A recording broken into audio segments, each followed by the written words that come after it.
तो मैं आज इस वीडियो में आपको पूरी की पूरी CSS पढ़ाने वाला हूँ, बिल्कुल बिगिनर से लेके एडवांस लेवल तक। और इस कोर्स के बाद आप अपना इंटरव्यू क्लियर करने के लिए रेडी हो जाएंगे। हर एक चीज़ मैंने इस कोर्स में इंक्लूड करी है। साथ में मैंने एक्सरसाइजेस दी हुई हैं, 100+ एक्सरसाइज हैं और 2 रियल प्रोजेक्ट्स बनाए हैं। इस कोर्स के बाद आप अपनी पूरी वेबसाइट खुद से बनाने लगेंगे। और कोई भी आपको अगर कहे कि आधा घंटे की वीडियो में पूरा CSS कवर हो सकता है, तो ऐसा बिल्कुल भी नहीं है। उसमें पूरा CSS कभी भी कवर नहीं हो पाएगा। तो आज की वीडियो आपके लिए बस इतनी इम्पोर्टेंट है, आप ढंग से देखिएगा। इसमें मैंने पूरी CSS को कवर करा है। बस एनिमेशन मैं अलग से आपको एक और वीडियो लाऊंगा, उसमें और अच्छी तरीके से पढ़ाऊंगा। इसमें भी एनिमेशन कवर है, पर उसमें और भी ट्यूटोरियल के साथ एडवांस लेवल पे एनिमेशंस होंगे। ओके, और रिस्पॉन्सिव वेब डिज़ाइनिंग भी मैंने इसी वीडियो में सिखाई है। तो मेरे साथ एंड तक बने रहिएगा। तो वीडियो को शुरू करते हैं। तो आज हम लोग पढ़ेंगे स्टाइल्स, सेलेक्टर्स और बेसिक सिंटैक्स CSS का। तो चलिए पढ़ते हैं। तो सबसे पहले आपको ध्यान में रखना है, आपने एक्सटेंशन एक डाउनलोड कर लीजिएगा यहाँ पर जाके, लाइव सर्वर, ये वाला। ठीक है, इसको आप डाउनलोड कर लीजिएगा। और एक और मेन बात का ध्यान रखना है, यहाँ फाइल पर जाके ये ऑटो सेव फीचर ऑन कर देना। ठीक है, इससे आपकी फाइल ऑटोमेटिक सेव होने लगेगी, आपको हमेशा एक एक करके सेव नहीं करनी पड़ेगी। अब आप पहली जब फाइल बना लोगे, यहाँ पर जाके index.html, तो इसके अंदर आपको एक्सक्लेमेशन मार्क ये टाइप करना है और एंटर दबा देना है। तो आपके सामने ये कोड इतना लिख के आ जाएगा।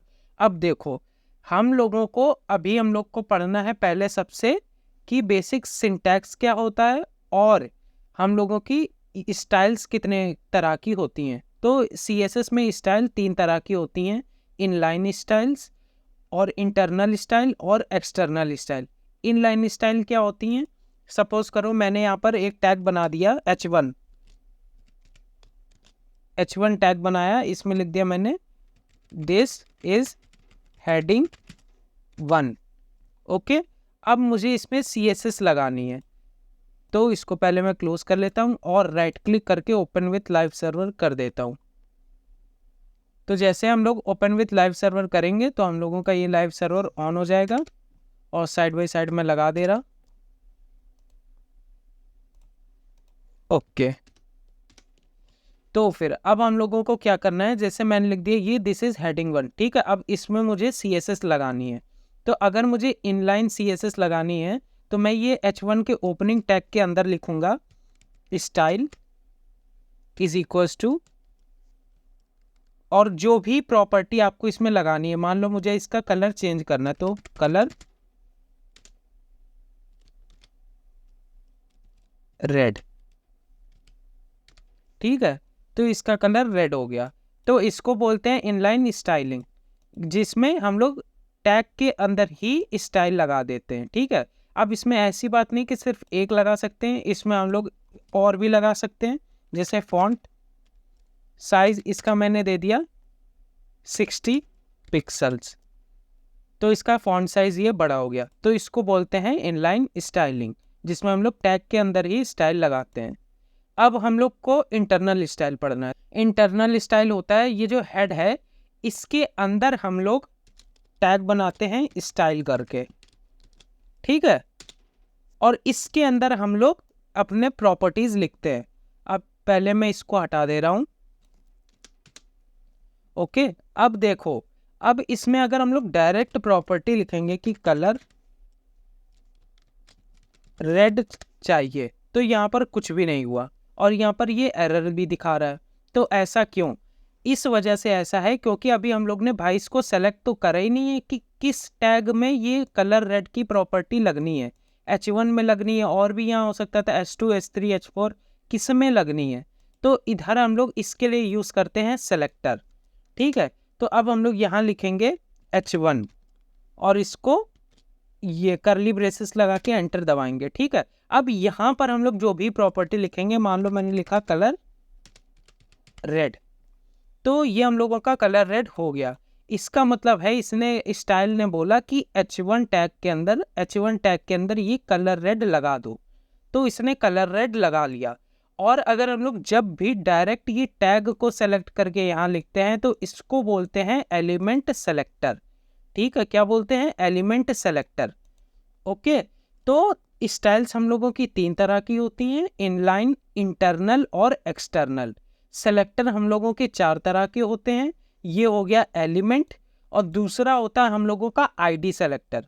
अब जैसे मैंने इधर लिख दिया एक और मैंने बनाया H1 और इसमें लिख दिया दिस इज हेडिंग 2। ठीक है, 14 आ गया 2।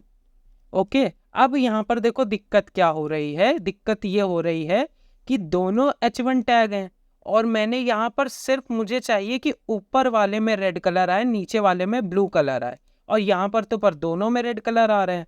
तो इससे बचने के लिए हम लोग इसको दे देंगे आईडी नीचे वाले को। तो इसको हम लोग दे देंगे आईडी इज इक्वल्स टू, यहाँ पर कुछ भी आईडी दे दो, जैसे मान लो मैंने दे दी 1। ठीक है, अब देखो, अब यहाँ पर जाके हम लोग स्टाइल्स ही में यहाँ पर आईडी को सेलेक्ट करने के लिए हमेशा हैशटैग से चालू करते हैं। तो हैशटैग 1, ठीक है, और करली ब्रेसेस एंटर। अब इसके अंदर हम लोग को जो भी प्रॉपर्टी देनी वो प्रॉपर्टी हम लोग दे सकते हैं। हमने इसके अंदर दे दी कलर ब्लू। अब देखो इसका कलर ऊपर वाले का रेड है, इसका कलर नीचे वाले का ब्लू हो गया। ठीक है, तो इसको बोलते हैं आईडी सेलेक्टर, इसको बोलते हैं एलिमेंट सेलेक्टर। ठीक है, इन तीनों को। अब एक और सेलेक्टर होता है क्लास सेलेक्टर। अब क्लास सेलेक्टर क्या होता है, मान लो मैं एक यही H1 ले रहा हूँ और इसको क्लास दे रहा, क्लास इज इक्वल्स टू 2। ठीक है, तो इसको हम लोगों ने दे दी क्लास 2। ठीक है, अब इसको बंद कर लेते हैं और इसके बीच में लिख देते हैं दिस इज हेडिंग 3। अब मेरी बात सुनो, अब देखो यहाँ पर हम लोगों को ये क्लास हम लोग ने यहाँ लिख दिया है। ठीक है, तो अब क्लास को कैसे सेलेक्ट करते हैं, स्टाइल्स में जाएंगे, यहाँ पर लिखेंगे .2। ठीक है, और करली ब्रेसेस लगा के यहाँ पर इसको कलर दे देंगे, मान लो मैंने देना है ग्रीन, तो यहाँ पर इसका ग्रीन कलर आ गया। ठीक है, हाँ, तो अब हम लोग ने पढ़ लिया element selector, ID selector, class selector. ठीक है, एलिमेंट को सीधा हम लोग लिख देते हैं, आईडी को हम लोग #1 करके लिखते हैं और क्लास को .2 करके लिखते हैं। ठीक है, एक होता है हम लोगों का यूनिवर्सल सेलेक्टर। अब यूनिवर्सल सेलेक्टर क्या काम करता है, अब मान लो मैं इसको पहले हटा दे रहा हूँ, ठीक है, और आईडी को लिखा रहने दे रहा हूँ। ठीक है, अब मान लो मैंने यहाँ पर लिखा यूनिवर्सल सेलेक्टर के लिए ये होता है स्टार। ठीक है, और करली ब्रेसेस के अंदर आप जो भी प्रॉपर्टी लिखोगे, कलर मान लो मैंने लिखा रेड। ठीक है, तो पूरा यूनिवर्सल सेलेक्टर ये होता है, सब टैग के अंदर वो प्रॉपर्टी लग जाएगी जाके कि कलर रेड होना चाहिए। ठीक है, देखो तीनों के तीनों रेड कलर के हो गए। तो हम लोगों का हो गया element selector, ID selector, class selector और यूनिवर्सल सेलेक्टर। ठीक है, तो अब हम लोग पढ़ते हैं अपना एक्सटर्नल स्टाइल। हम लोगों ने इनलाइन स्टाइल पढ़ ली थी कि हेडिंग के अंदर ही यहाँ पर स्टाइल लिख दो, और ये है इंटरनल स्टाइल कि हेड के अंदर यहाँ पर स्टाइल लिख दो। ठीक है, अब हम लोग पढ़ते हैं एक्सटर्नल स्टाइल। तो एक्सटर्नल स्टाइल के लिए आपको यहाँ पर जाके styles.css फाइल बनानी पड़ेगी। उसके बाद हम लोगों को ये अपनी ये index.html में आके ये styles.css फाइल को लिंक करना पड़ेगा। यहाँ पर लिंक कर देते हैं, लिंक लिख के एंटर दबाओगे तो ये लिख के आ जाएगा, और href के अंदर अपना ये styles.css लिख दो, जो भी आपका फोल्डर का नाम हो, styles.css। ठीक है, अब ये लिंक हो गया है। ओके, तो अब अगर हम इसके अंदर कुछ भी लिखेंगे, मान लो मैंने लिख दिया कि यूनिवर्सल सेलेक्टर कि सबका कलर कर दो कलर ब्लू, तो अब इसके सबका कलर ब्लू हो गया। तो इसको बोलते हैं external styling, inline styling, internal styling और एक्सटर्नल स्टाइलिंग। ठीक है, अब देखो इनकी कुछ प्रायोरिटीज होती हैं। अब देखो प्रायोरिटीज, ठीक है, अब देखो प्रायोरिटीज किसको मिलती है, सबसे ज्यादा प्रायोरिटी मिलती है इनलाइन स्टाइल को, उसके बाद इंटरनल स्टाइल को, उसके बाद एक्सटर्नल स्टाइल को। अब मैं ऐसा क्यों कह रहा हूं, अब ये बात देखो ध्यान से। अब मान लो मैंने यहाँ पर ये जैसे लिख रखा है, अब तीनों जगह मैं एक ही काम करता हूँ। अभी के लिए इनको हटा दे रहा हूँ, नीचे वालों को एक रख रहा हूँ जिससे ज़्यादा कन्फ्यूज़न ना आए। अब देखो H1 के अंदर हम लोग ने स्टाइल दे दिया इसको कि इसका कलर रेड होना चाहिए, कलर रेड। ठीक है, इसको मैं कमेंट आउट कर देता हूँ कंट्रोल/ से। अब देखो इसका कलर रेड हो गया, ठीक है। बट अब जब हम लोग अपनी इंटरनल स्टाइल में भी यही सेम चीज़ दें, इंटरनल स्टाइल में भी यही सेम चीज़ दें कि H1 का कलर कर दो, H1 का कलर कर दो ब्लू, ठीक है। तो यहाँ पर देखो ब्लू नहीं हुआ। और यही सेम चीज़ अगर हम लोग styles.css अपनी एक्सटर्नल में कर दें कि H1 का कलर दे दो ग्रीन, ठीक है, तो ये देखो ग्रीन भी नहीं हुआ। तो इसका मतलब है हम लोगों की इनलाइन स्टाइल को ज़्यादा प्रायोरिटी मिल रही है। अब अगर हम लोग इधर ये हटा दें पूरा, हाँ, अब अगर हम लोग ये हटा दें तो इसका कलर ब्लू हो जाएगा, देखना जैसे हम लोग ने हटा दिया तो इसका कलर हो गया ब्लू। मतलब कि CSS पहले इनलाइन स्टाइल को देखा, उसके बाद इंटरनल स्टाइल को देखा, ठीक है। अब अगर इंटरनल स्टाइल का भी कलर हम लोग हटा दें, उसके बाद एक्सटर्नल स्टाइल पर जाके उसका कलर ग्रीन हो जाएगा, ठीक है। तो ये होती है प्रायोरिटी स्टाइल में। ओके, तो अब प्रायोरिटी स्टाइल में आपने देख ली, और अब देखो प्रायोरिटी सेलेक्टर्स में, जो हम लोग के 4 तरह के सेलेक्टर होते हैं, यूनिवर्सल, एलिमेंट और आईडी सेलेक्टर और क्लास सेलेक्टर। अब इनमें प्रायोरिटीज देखो, तो इनमें क्या होता है, हम लोगों को यहां पर लिख लो प्रायोरिटीज, ठीक है।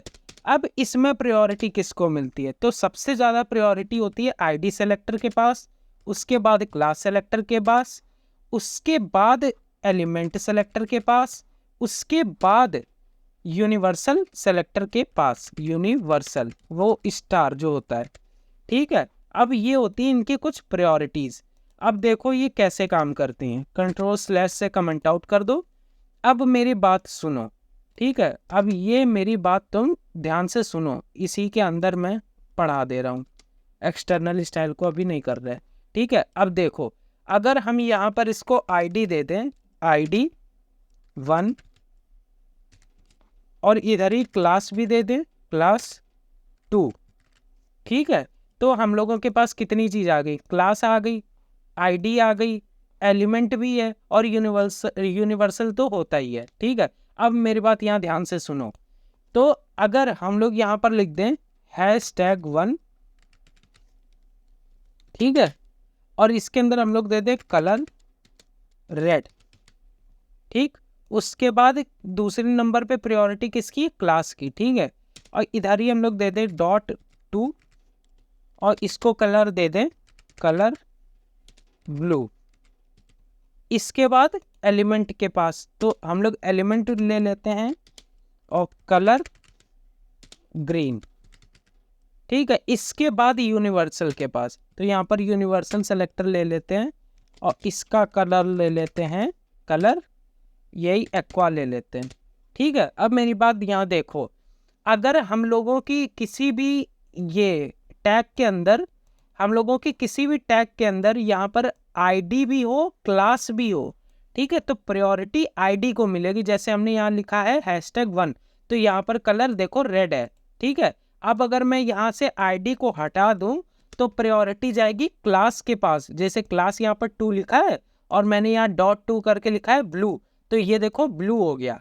और अगर हम लोग यहाँ से क्लास हटा दें, इसके बाद प्रायोरिटी जाएगी ये एलिमेंट के पास, यहाँ पर ग्रीन लिखा हुआ है, तो ये देखो ग्रीन हो गया।